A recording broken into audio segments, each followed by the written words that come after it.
할렐루야, 반갑습니다.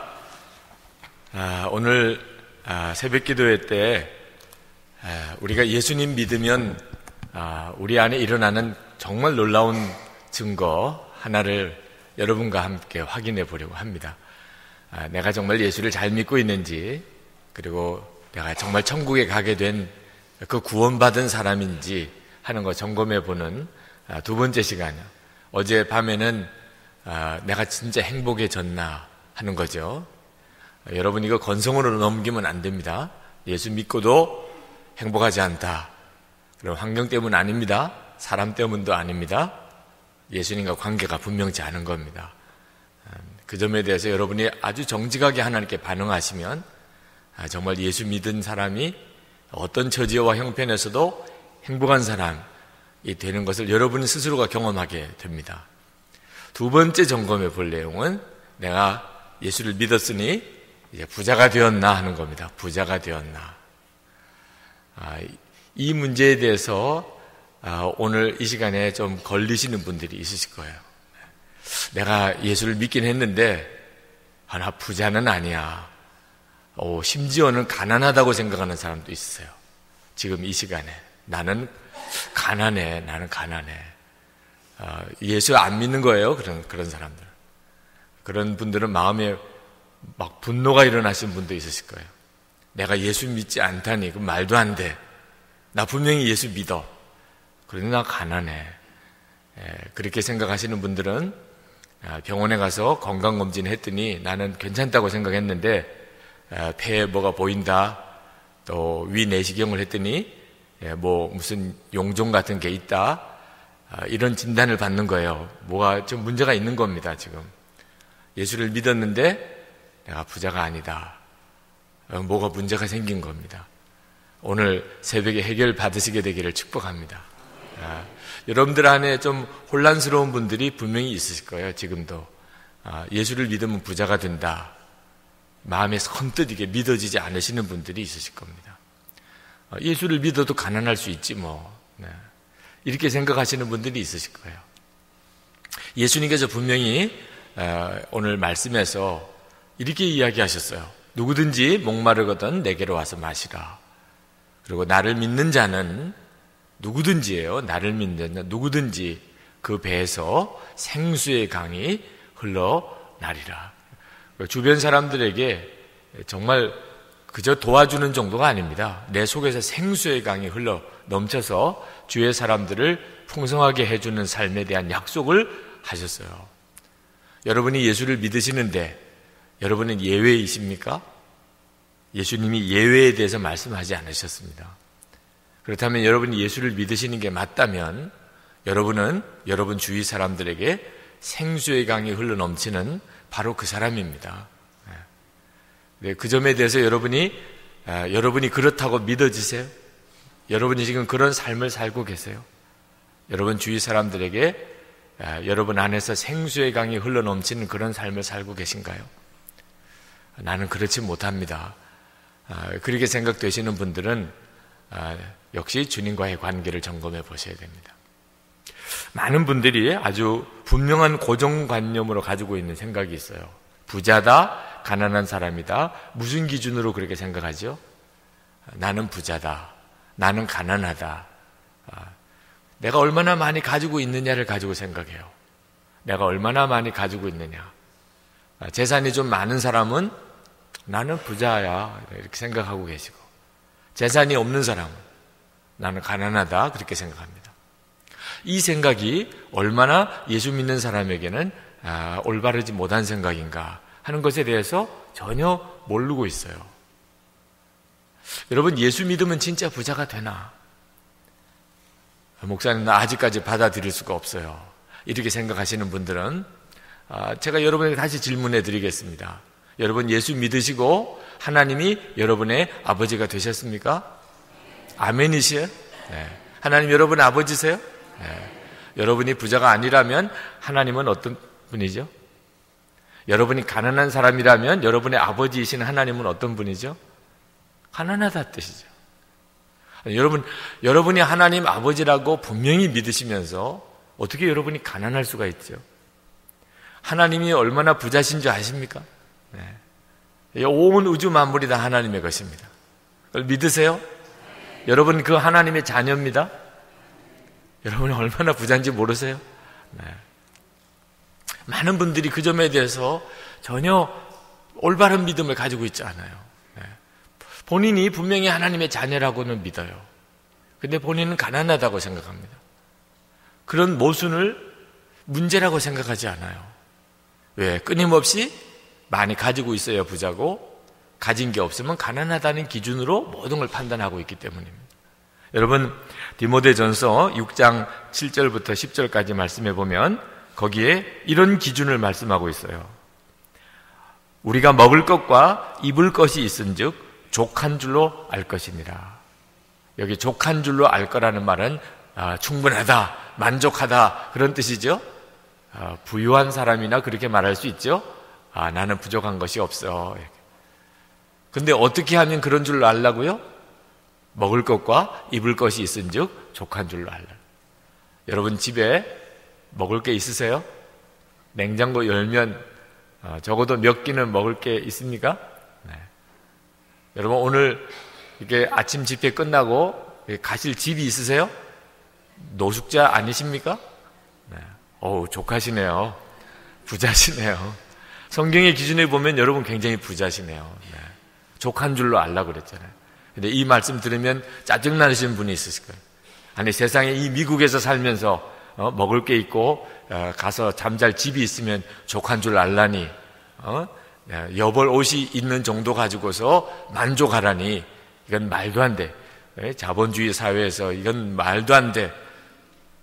성경이 그렇게 이야기하고 있어요. 근데 그 뒤에 여러분에게 아주 눈이 번쩍 뜨이는 구절이 나와요. 부하려 하는 자들은. 여러분 마음에 드는 구절이 나왔어요. 네. 부하려고 하시는 분이 계십니까? 부자 되고 싶으신 분 계세요? 잘 들어보세요. 부하려 하는 자들은 시험과 올무와 여러 가지 어리석고 해로운 욕심에 떨어지나니 곧 사람으로 파멸과 멸망에 빠지게 하는 것이라. 안 들었으면 좋을 만한 말씀이에요. 네. 이 내용은 별로 마음에 안 듭니다. 부하려 하는 자는 마음에 드는데 그 뒤에 나오는 내용이 영적 마음에 안 들어요. 이게 성경이 말하고 있는 내용이에요. 돈을 사랑하는 또 이게 마음에 드는 구절이 나와요. 돈을 사랑하니. 여러분 돈 사랑하세요? 싫어하세요? 돈이 왜 이렇게 지갑에 자꾸 있지? 그렇게 생각하시는 분들이 있으세요? 돈을 사랑하시는 분들도 잘 들으세요. 여러분에게 해당되는 구절이 나옵니다. 일만하게 뿌리가 되나니 이것을 탐내는 자들은 미혹을 받아 믿음에서 떠나 많은 근심으로써 자기를 찔렀도다.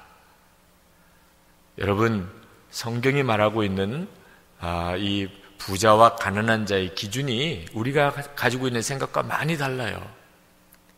분명히 성경은 우리가 많은 소유를 가지고 있는 것으로 부자다, 가난하다 이렇게 말씀하고 있지 않습니다.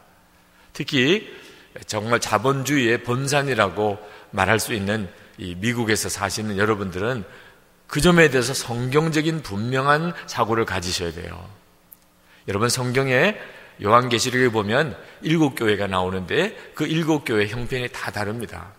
그런데 서머나 교회는 굉장히 가난했던 교회예요. 세상적인 기준으로 보면 굉장히 가난했던 교회입니다. 그런데 예수님께서 그 서머나 교회에 뭐라고 말씀하셨는지 아십니까? 요한계시록 2장 9절에 내가 내 환난과 궁핍을 알거니와 실상은 내가 부유한 자니라. 주님 보시는 눈이 우리 보는 것과 다르다 그 말이에요. 서머나 교회는 굉장히 가난한 교회였는데 예수님이 보시기에는 너는 굉장히 부자구나. 굉장히 부유한 교회가 있었어요. 라오디게아 교회, 현대교회를 상징합니다. 이 라오디게아 교회 요한계시록 3장 17절에 보면 예수님이 말씀하셨어요. 내가 말하기를 나는 부자라 부유하여 부족한 것이 없다 하나 내 곤고한 것과 가련한 것과 가난한 것과 눈먼 것과 벌거벗은 것을 알지 못하는도다. 예수님의 눈에 보기에는 라오디게아 교회가 너무너무 가난했어요.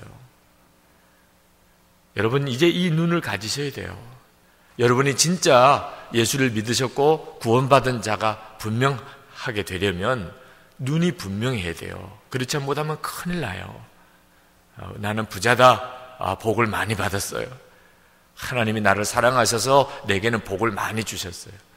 근데 하나님 앞에 가봤더니 내 가난하고 벌거벗은 것을 내가 모르는구나. 이런 사람이 많아요. 세상 사람들이 볼 때는 저 사람은 참 가난하다 그랬는데 하나님 앞에 갔더니 그는 너무너무 부유한 자가 있어요. 오늘 그 점에 대해서 여러분이 분명한 기준을 가지셔야 됩니다. 여러분이 부유한 자입니까? 가난한 자입니까? 뭘 가지고 그렇게 판단할 수 있는 거죠?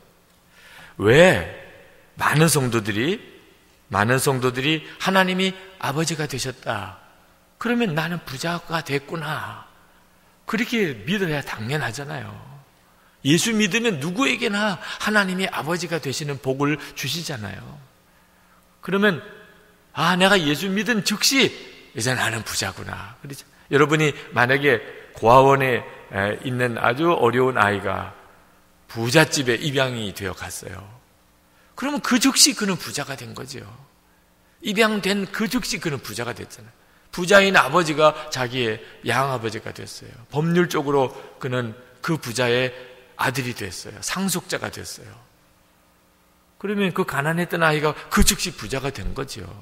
여러분은 예수를 믿으시면서 하나님의 자녀가 됐어요. 그럼 즉시 부자가 된 거죠. 앞으로 부자가 되리라고 제가 기대합니다. 무슨 말씀을 그렇게 하세요? 네? 앞으로 부자가 될 걸 기대해요? 앞으로 우리 자녀들이 잘 살게 될 줄로 제가 믿습니다. 지금 당장 하나님 자녀가 됐는데 나는 부자가 됐습니다. 왜 이렇게 고백을 못하지요? 가난의 영에 사로잡혀 있어서 그래요. 예수를 믿고도 실제로 내 마음에 주인 노릇하고 있는 영은 가난의 영이기 때문에 그렇습니다. 세상의 영이 가난의 영이에요. 고린도전서 2장 12절에 보면 우리가 예수님을 믿으면 영이 바뀐다고 이야기합니다. 우리가 세상의 영을 받지 아니하고 오직 하나님으로부터 온 영을 받았으니 영이 바뀌어요. 우리로 하여금 하나님께서 우리에게 은혜로 주시는 것들을 알게 하려 하심이라. 하나님이 우리에게 은혜로 주시는 것들이 얼마나 놀라운 것인지를 예수 믿으면 알게 돼요. 왜? 하나님께로 온 영이 성령님이죠. 내 안에 오셔서 그것을 알게 해주세요. 그게 부자지요. 나는 부자가 됐구나. 그렇게 되는데 아직도 예수님을 믿고 성령을 받았다고 하면서도 세상의 영을 여전히 붙잡고 있는 성도들이 문제인 거예요. 이 세상의 영이 어떤 영이냐? 가난의 영입니다.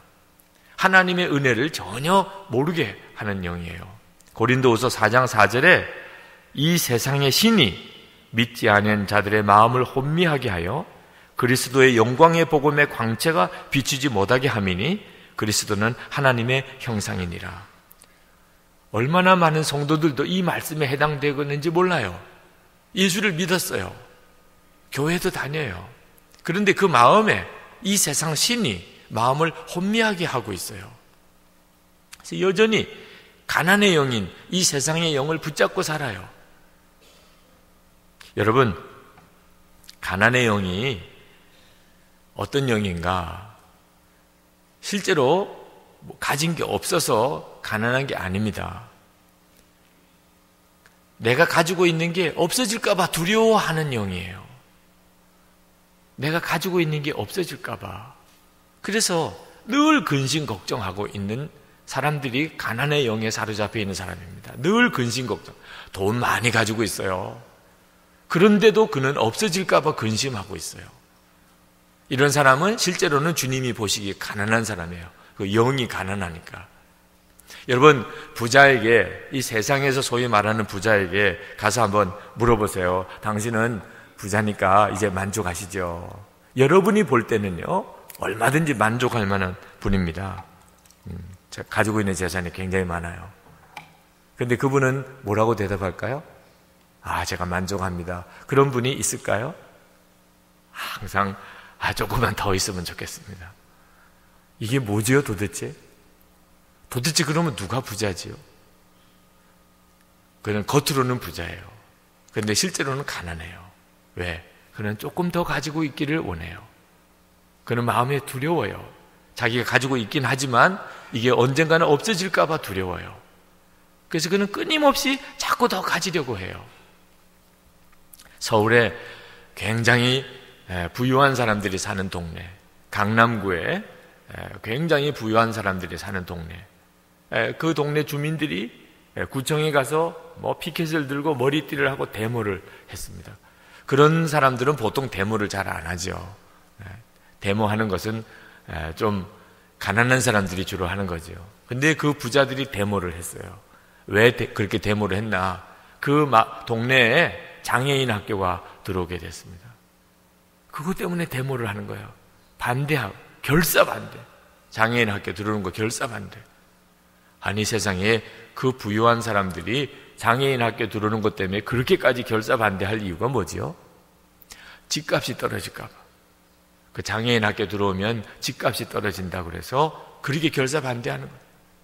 그 동네 집값은요, 우리나라에서 제일 비싼 집값이에요. 그곳에 집을 소유하고 있다는 것 자체가 부자예요. 그건 대단한 부자예요. 여러분 한국 땅값 다 잘 아시죠? 네.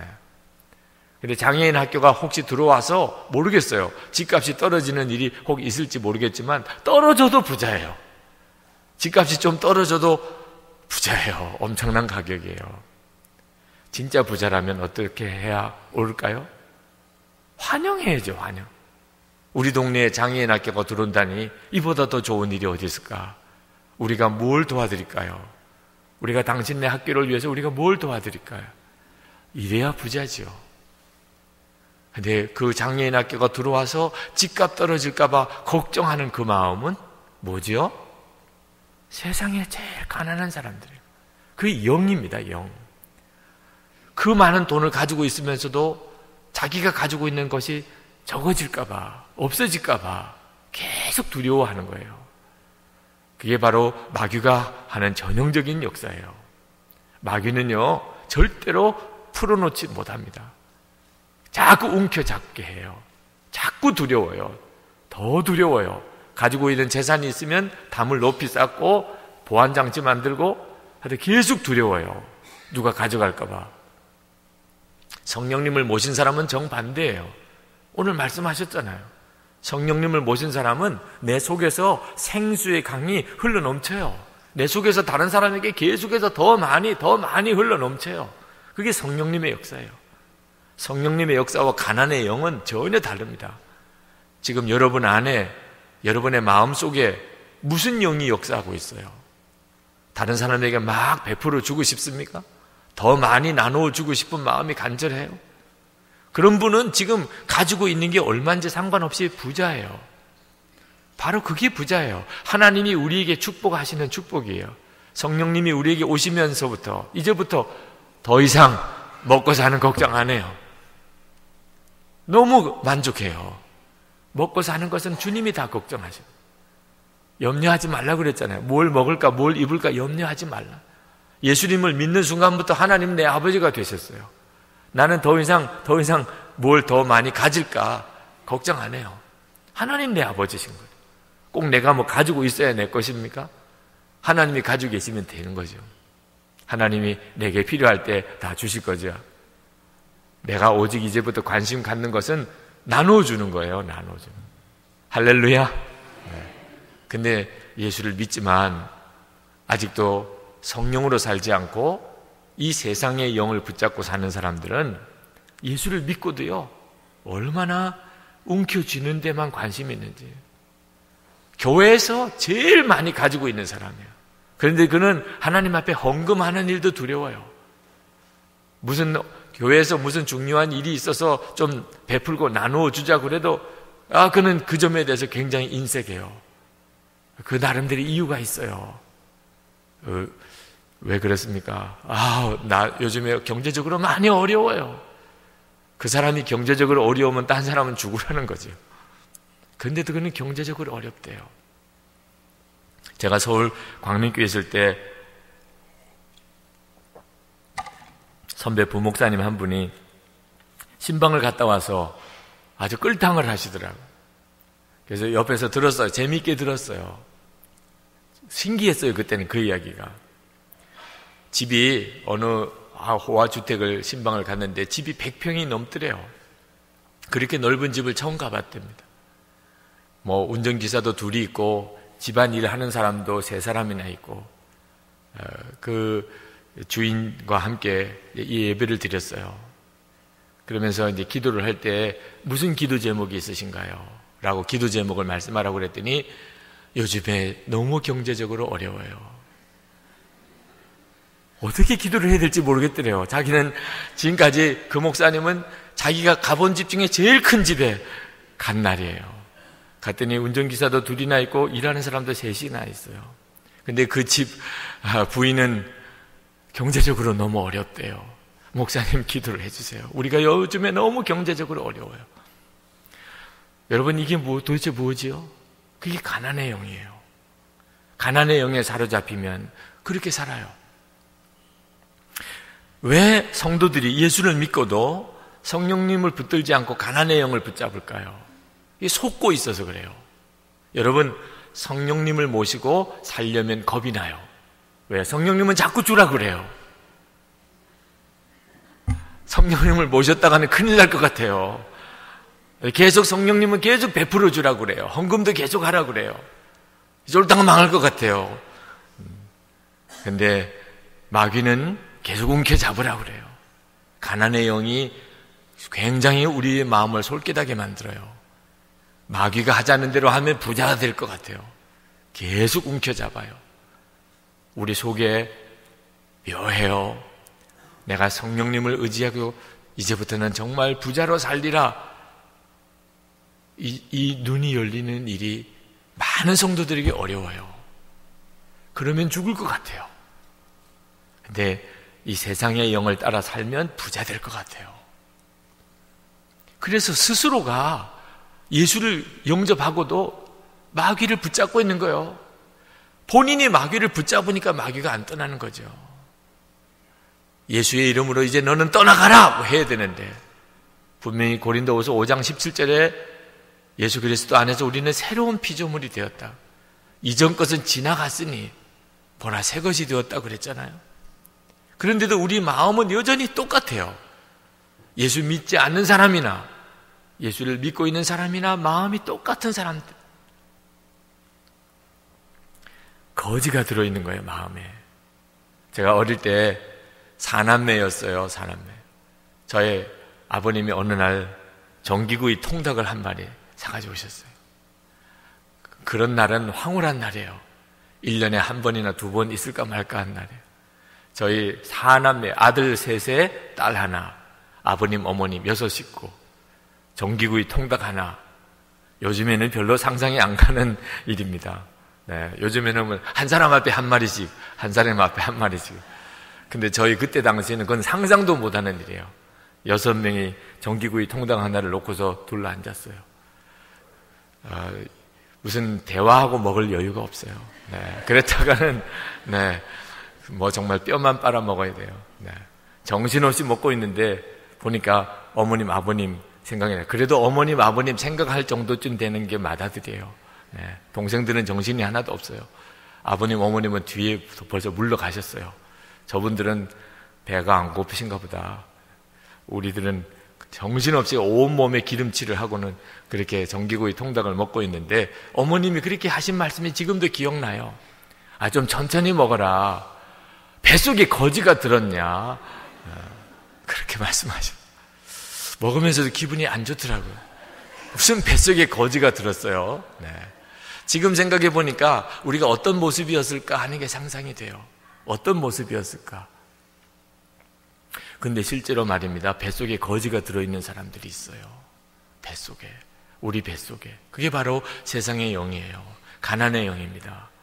그렇게 주여 움켜쥐려고 말하는 거예요. 잠언 3장 15절에 거머리에게 2 딸이 있는데 다오다오 하느니라. 거머리에게 다오다오라고 하는 2 딸이 있었대요. 얼마나 참 재미있는 표현이에요. 하나님께서 오늘 새벽에도 여러분들이 이렇게 들어오실 때, 예배당 들어오실 때 어떤 느낌을 받으셨을까요? 쟤 또 왔어. 쟤는 언제나 그냥 달라고만 해. 겁이 나. 쟤 보기만 해도 겁이 나. 또 뭐 달라고 그럴까. 네. 하여튼 주님 앞에 나와서 기도는 열심히 하는데 처음부터 끝까지 달라는 것밖에 없어요. 달라는 것밖에. 그 하나님의 심정이 어떨까 생각이 드세요. 예수를 믿었는데도 여전히 마음속에는 아니 하나님 아버지가 되어주셨으면, 그리고 성령 하나님께서 내 마음에 오셨어요. 이제는 정말 충분하잖아요. 주님 너무 감사해요. 제가 어떻게 많은 사람들에게 이제 이 은혜를 베풀며 살까요? 이런 생각 해볼 만도 한데 여전히 우리 속에는 채워지지 않은 것이 가득해요.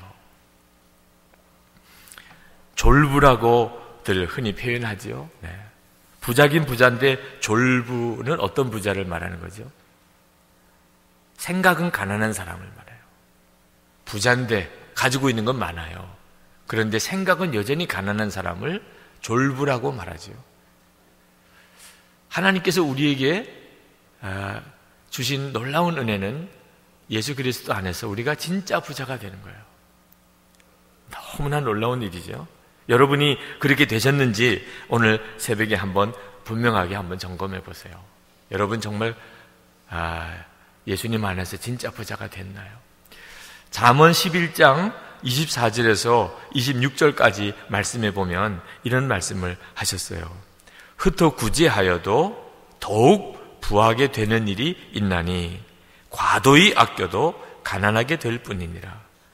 구제를 좋아하는 자는 풍족하여질 것이요 남을 윤택하게 하는 자는 자기도 윤택하여지리라. 자, 근데 여기 아주 재밌는 표현을 하셨어요. 구제를 좋아하는 자는 풍족하여질 것이요. 하나님의 말씀은 진리예요. 하나님 말씀은. 하나님이 그렇게 말씀하셨으면 그렇게 되는 거죠. 근데 여러분, 어떤 사람이 풍족해지나요? 구제를 좋아하는 사람. 자, 플러싱 제일교회 교우들은 구제하는 일을 좋아하는 분들이라고 제가 들었습니다. 어려운 일이 있을 때 여러분들이 그동안 정말 많은 것을 베풀고 또 헌금도 하고 하셨죠. 근데 이 시간 다시 한번 점검해 볼 필요가 있어요. 우리가 구제는 했었어요. 근데 내가 이제 구제를 정말 좋아하는 사람까지 되었나? 어려운 사람이 생겼다? 어려운 나라가 생겼다? 그러면 우리가 구제 헌금도 했어요. 미국이라는 사회는 정말 이 구제하는 일을 굉장히 중요한 가치로 생각하고 있는 나라이죠. 그러니까 미국이 세계에서 여전히 제일 부유한 나라가 돼요. 이게 하나님의 원리예요. 많이 돕고 그것을 중요한 가치로 생각하는. 우리 자신이 그렇게 되었나 하는 거예요. 여러분, 구제가 좋으세요? 목사님이 어느 날 우리가 이번에 구제할 일이 하나 생겼습니다. 우리 좀 힘을 다해서 우리 그 돕는 일을 위해서 헌금을 좀 합시다. 그래서 우리가 힘을 다해서 헌금을 했어요. 근데 그 다음 주일에 목사님이 또 어려운 일이 하나 또 생겼습니다. 여러분, 지난주에 우리가 힘을 다해서 우리 구제헌금을 했지만 이번에 또 한번 구제헌금을 할 일이 생겼습니다. 여러분 좀 힘을 다해서 좀 헌금해 주세요. 그러면 여러분 마음에 어떤 마음이 드세요? 우리 목사님은 저래서 좋아. 나 우리 교회는 이래서 좋다니까. 이 구제헌금을 이렇게 막 매주 연속으로 하는 이런 교회, 나 이런 교회를 찾고 있었어. 그러세요?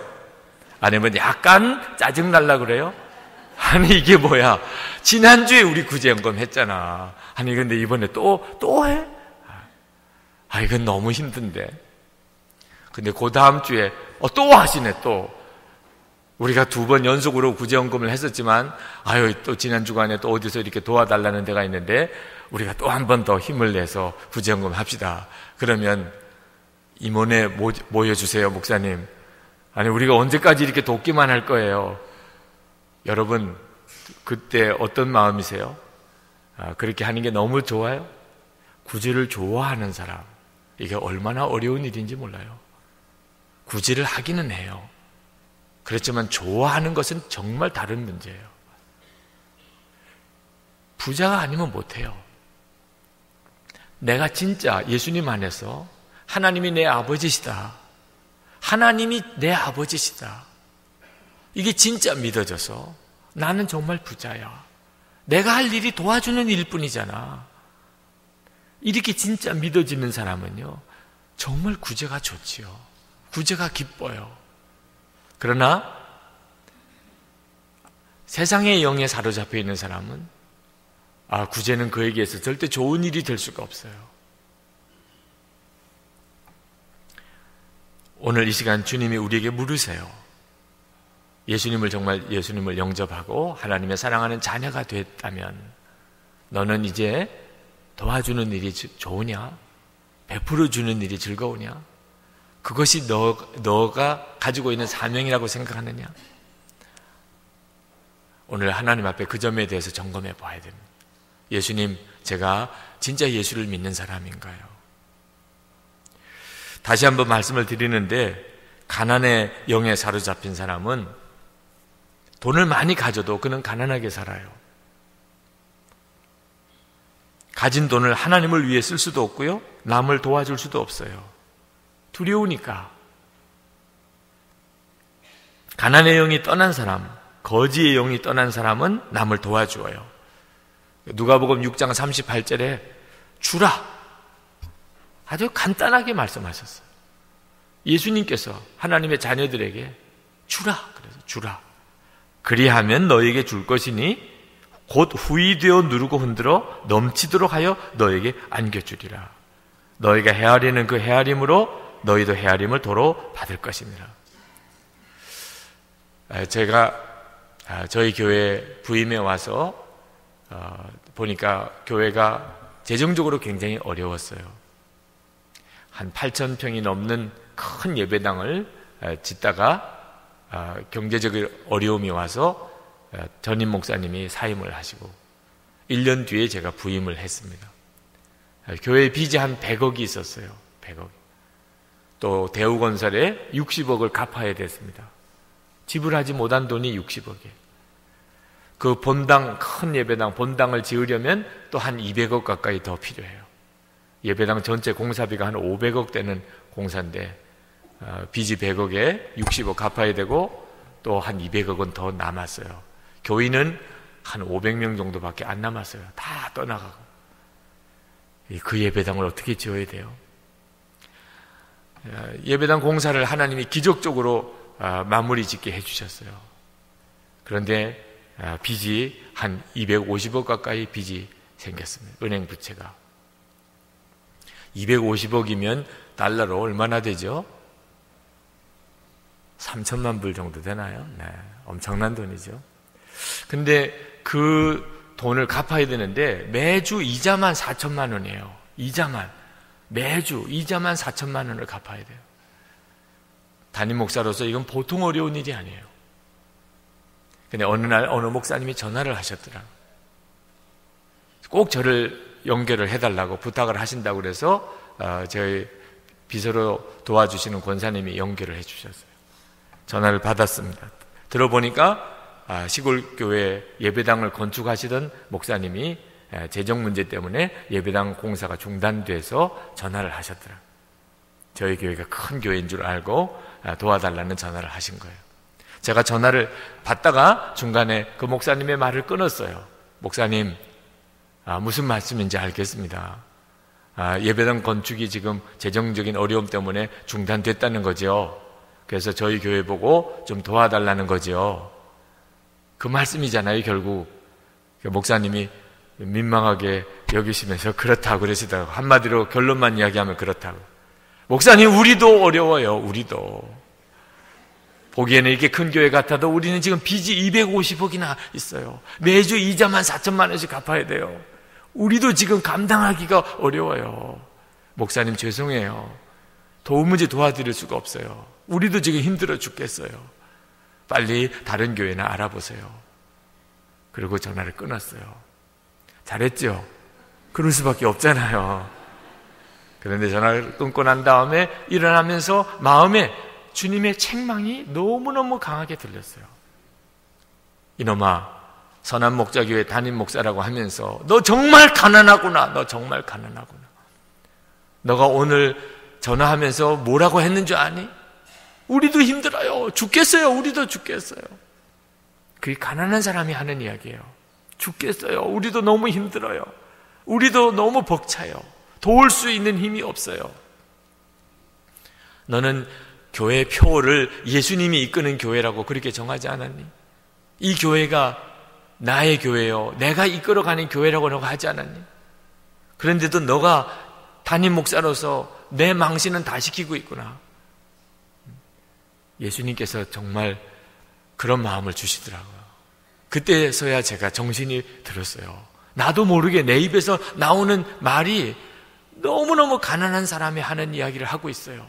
예수님을 믿는다고 하면서도 이 교회는 예수님의 교회, 그렇게 내가 고백했으면서 또 교회 봉헌 예배를 다 드려버렸어요. 빚이 그렇게 많은데도. 왜? 하나님이 다 갚아주실 줄로 믿습니다. 하나님이 다 갚아주실 줄로 믿습니다. 그리고 봉헌 예배까지 드렸어요. 그런데도 제 마음속에 여전히 두려움, 염려 꽉 차 있었어요. 내가 지금 무슨 말을 한 거야.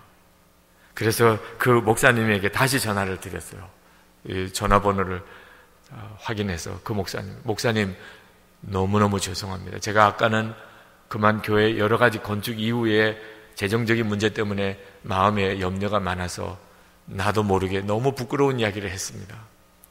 목사님, 교회가 많이 어려우신 것을 제가 알겠습니다. 건축도 중단되었다면 저희도 겪어봤는데 얼마나 힘드세요.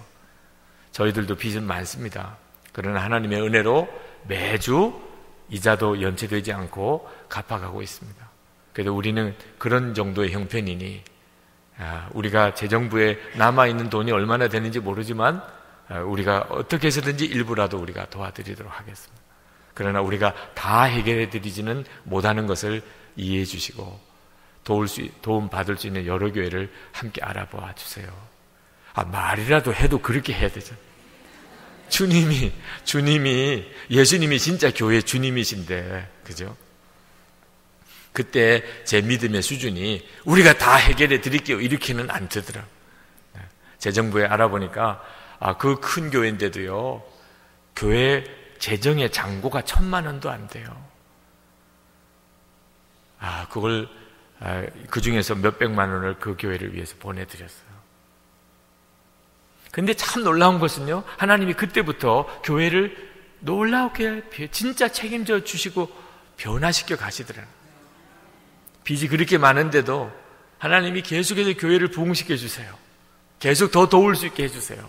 그때 제가 장로님들하고 의논했어요. 장로님들, 제가 나도 모르는 사이에 이 빚에 자꾸 마음이 눌립니다. 빚 때문에 아무것도 못할 것 같아요, 교회 일을. 그래서 장로님 이렇게 하십시다. 이제 교우들이 11조 헌금, 감사 헌금 이런 헌금을 한 것은 절대로 교회 건축에 사용하지 맙시다. 건축 헌금이라고 써서 헌금한 것만 이자도 갚고 또 상환도 하는 일에 쓰고, 일반 헌금으로 한 것은 전부 다 선교하고 구제하고 하는 일에 씁시다. 장로님들이 걱정이 태산 같으시더라. 아니 목사님, 그래가지고는 우리가 언제 빚을 다 갚습니까? 그러나 제가 이번에 겪어보니까 나도 모르게 자꾸 마음에 눌리는데 11조 감사헌금, 헌금을 다 건축비 상환에 쓰게 되더라고요. 이래가지고는 하나님이 기뻐하는 교회는 전혀 될 수가 없습니다. 그래서 저는 그렇게 하기를 원합니다. 장로님들이 굉장히 고민을 많이 하셨지만 제가 워낙 단호하게 이야기를 하시니까 동의를 해주셨어요. 그래서 저희 교회는 빚이 그렇게 많아도 건축헌금이라고 쓰여진 거 외에는 절대로 이자 갚고 빚 상환하는데 다른 헌금은 쓰지 않아요. 저희 교회는 신기해요. 교인들이 교회에 와서 두 가지 놀래요. 하나는 이렇게 빚이 많은 줄 몰랐다는 거예요. 지금도 그래요. 저희 교회가 한 190억 정도 빚이 여전히 남아있어요. 이렇게 빚이 많은 줄 몰라요. 또 하나 또 놀라는 것은 이렇게 빚이 없는 것 같은 교회인 줄 또 몰랐다는 거예요. 그렇게 빚이 많은데 실제로 교회 일하는 거 보면 전혀 빚이 또 없는 교회 같아요. 한 번은 이런 일이 있었어요. 교회가 빚이 100억일 때, 아직 본당 공사도 하지 못했을 때 은행에서 융자도 안 해주려고 그래요. 그런데 하나님 100억을 갚으려고 기도하는데 일본에 있는 이 형제교회가 20억 예배당을 마련하는 일을 위해서 기도 부탁을 해왔어요. 우리는 도와줄 힘이 없어요. 15억은 마련이 됐어요. 5억이 모자라요. 우리도 도와줄 힘이 없어요. 기도만 할 뿐이죠. 근데 일본 교회가 부도가 날 지경이 됐어요. 이번 달까지 5억을 마무리 잔금 치르지 못하면 15억도 다 날아가게 생겼어요. 이제는 큰일 났어요. 정말 기도만 할 수도 없는 상황이 됐어요. 그래도 우리도 빚이 100억이에요. 근데 기도하다가 갑자기 마음에 100억이나 105억이나 이런 생각이 들어요. 네. 하나님 100억 빚이 많아요. 이거 갚아주세요. 100억. 그런데 그 100억을 그냥 105억 갚아주세요. 이러면 간단할 문제 같아요. 우리가 딴 건 몰라도 빚지는 능력은 있구나. 100억씩 빚지는 일이 아무나 하는 일이 아니에요. 우리가 5억을 더 빚을 져서 일본에다가 도와주면 일본은 20억 예배당이 마련이고 우리는 뭐 어차피 우리 힘으로 못 갚을 100억. 하나님 앞에 100억 갚아달라고 하나 105억 갚아달라고 하나 뭐 문제될 게 아무것도 없더라고요. 제 생각에는 그랬어요. 근데 이게 정상적인 생각인지 장로님들하고 물어봐야 되잖아요. 그래서 장로님들하고 만났어요. 장로님, 제가 이런 생각이 드는데 장로님들 어떻게 생각하세요? 그랬더니 장로님들께서 일리가 있다는 거예요. 되는 교회는 이런가 봐요. 그래서 전 교인들을 모아놓고서 설명을 드렸어요. 그랬더니 교인들이 다 은혜를 받았다고, 그렇게 할 수 있다는 거에 대해서 은혜를 받았대요. 그래서 은행에 가서 5억을 더 융자해달라고 그랬더니 안 된다 그러더라고요. 왜 안 되냐 그랬더니 대우건설에서 저희 예배당을 지은 데가 대우건설인데 저희 예배당을 다 차압을 해놓고 있었어요. 60억 이 건축비를 못 받고 있으니까 대우건설에 동의를 해야 5억 융자가 가능할 수 있다는. 그래서 대우건설을 찾아갔습니다. 미쳤냐고 그러더라고요. 지금 당신들이 남의 교회 걱정할 수 있는 그런 처지냐. 그런 돈이 있으면 우리 빚이나 갚으라고. 장로님들이 가서 이건 하나님 뜻이기 때문에 이건 우리는 할 수밖에 없고, 만약에 동의 안 해주면 대우에다 갚아야 될 5억을 우리는 일본에다 보낼 수밖에 없다고. 이렇게 나가니까 한동안에는 뭐 화도 내고 뭐 그러다가 나중에는 당신들은 이해가 안 된다고. 당신은 정말 이해가 안 된다고. 그러면서 동의해줘서 은행에서 5억 융자를 더 받아서 일본에 보내줬어요. 일본엔 예배당을 정말 잘 마련했습니다. 저희들도 그때 무슨 정신인가 싶었어요. 이게 도대체 무슨 정신인가. 그런데 바로 그 다음 해에 은행에서 우리 본당 공사를 다 할 수 있는 모든 융자를 받을 수가 있었어요. 제가 그때 생각했어요. 어떻게 이런 일이 일어날 수 있었을까? 하나님 우리 아버지 되시는 것을 정말 믿으니까. 그러니까 그렇게 마음이 쓰여지더라고요. 자, 오늘 새벽에 우리가 하나님 앞에 정말 기도해 봐야 됩니다. 하나님, 제가 하나님이 내 아버지라고 그렇게 믿으면서도 왜 내 마음은 이렇게 가난하게 사나요? 나는 여전히 부족한 게 너무 많고 염려, 근심이 왜 이렇게 많은가요? 여러분 안에 오신 성령 하나님에 대해서 주목하고 있지 않아서 그렇습니다. 성령 하나님 여러분 안에 오셨어요. 이미 여러분은 생수의 강이 흘러넘치는 그런 축복의 사람이 되었어요. 여러분이 믿음으로 나가면 돼요. 이건 믿음의 문제예요. 소유의 문제가 아니에요. 우리는 끊임없이 많이 가져야 부자요, 없으면 가난하다고 생각합니다. 그러나 우리 안에 오신 성령님께서는 우리가 이미 부자라고 말하고 있어요. 그 믿음으로 내가 이제부터 말하고 성령의 도우심을 따라 내가 다른 사람에게 흘려보내기를 기뻐하면 그때부터 주께서 나를 쓰시기 시작해요. 축복의 통로로 쓰시기 시작해요. 그런 놀라운 은혜를 누리고 받으시기를 축복합니다. 기도하십시다. 하나님, 은혜를 감사합니다. 오늘 새벽에 말씀으로 저희들을 만나주신 주님 감사합니다. 주님, 약속하신 것은 그대로 다 이루어지는 것임을 믿습니다. 우리 안에 생수의 강이 흘러넘치는 역사를 하나님, 우리도 경험하고 살게 해 주옵소서. 우리를 부유케 하셨고 또 우리를 통해 주위에 있는 모든 사람들을 부유하게 하실 주님을 찬양합니다. 하나님의 계획에 의하여 나의 남은 생애를 살기 원합니다. 주님 오실 때에 우리가 생활의 염려로 마음이 둔하여져서 정말 덫과 같이 임하시는 주님을 만나지 않게 되기를 원합니다. 하나님, 이 시간에 사랑하는 성도들의 심령에 축복해 주소서. 성령님 더 놀라웠고 충만하게 역사해 주소서. 이번 부흥회를 통해서 우리가 주님과의 관계가 완전히 새로워지게 해 주옵소서. 하나님의 계획에 의해서 살아갈 수 있게 역사해 주시옵소서.